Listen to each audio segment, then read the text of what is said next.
আপনি কি জানেন পানামার সর্বোচ্চ শৃঙ্গ হলো বলখান বারু? সমুদ্র পৃষ্ঠ থেকে প্রায় 3774 মিটার উঁচু এই আগ্নেয়গিরির চূড়া থেকে এক অসাধারণ দৃশ্য দেখা যায়।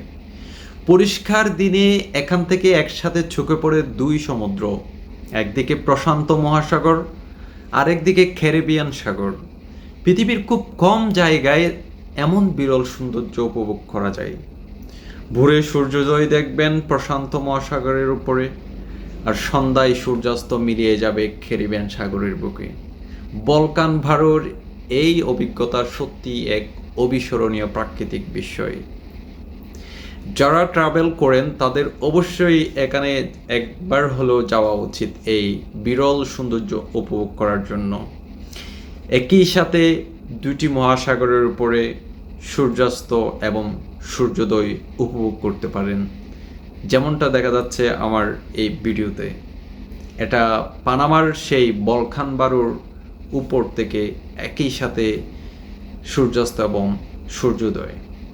ধন্যবাদ সবাইকে।